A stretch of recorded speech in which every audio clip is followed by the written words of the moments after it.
morning guys, today is my day 4 of my running.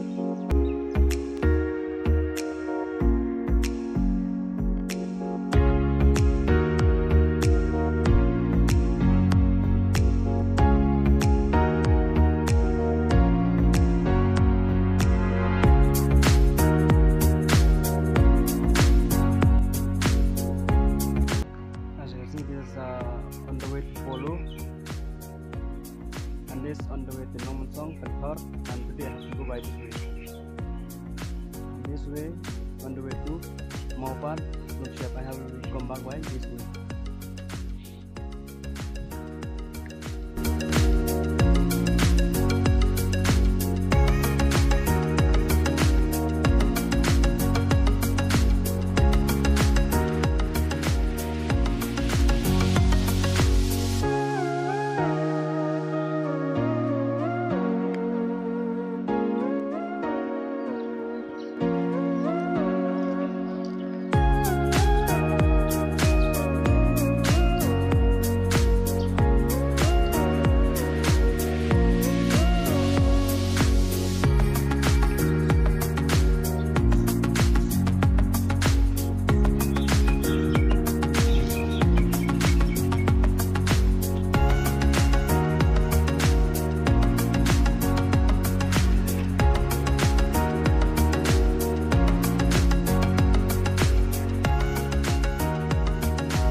From ISHYRWAT, I've reached here, but I will not go to Nongmensong. So this place, I remember this place. This place is the where I could not complete my second half marathon. That is 21 kilometers.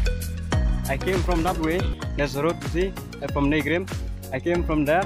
Then when I reached here, hot sunny day, I became dehydrated, and then I just fall down there. You see that signboard there.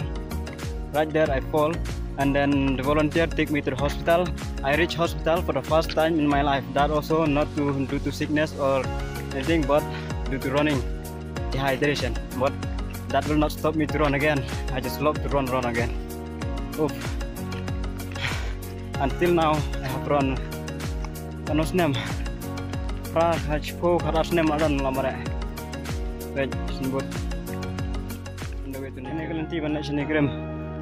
Ya, mengenai mawlai Nongmensong, tamam tangan mawlai Nongmensong, itu Nongmensong hospital, ni ya mau diang, baik guest house, Paradise Lodge. Teman tangan lagi sini, nanti udah sini semua part, mana pai no, shyiap, gofling, mana pai yang semua lagi. Otherwise, this would have been a nice viewpoint to see. You can see Nongmensong. You can see this place is mawroh. It is a new Shillong. They're gonna ship the Shillong here. Kalau itu nak ada one hakor ba shai, itu iba. Nak hakan ni juga. Kamu mentah, kadum kabenang, melawan ini.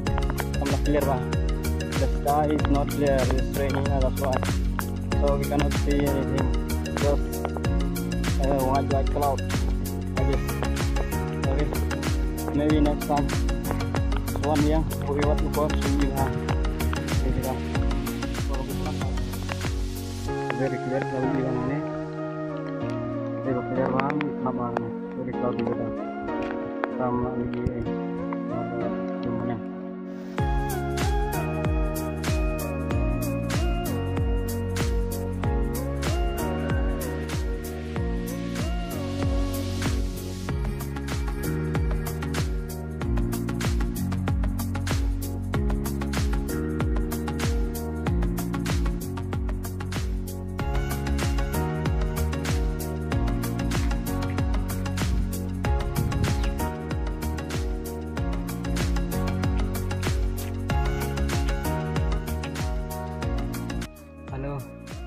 Today I have completed my run with around 18 kilometers something in a time of 3 hours.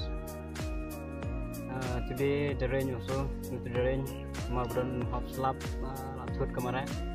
Saya mulai mengalap pendek juga yang merek, tentang around slap ngalap pendek berapa kerpa kilometer setelah itu selesai. Kan mau ban subscribe lem ke channel jangan. Boleh cuba.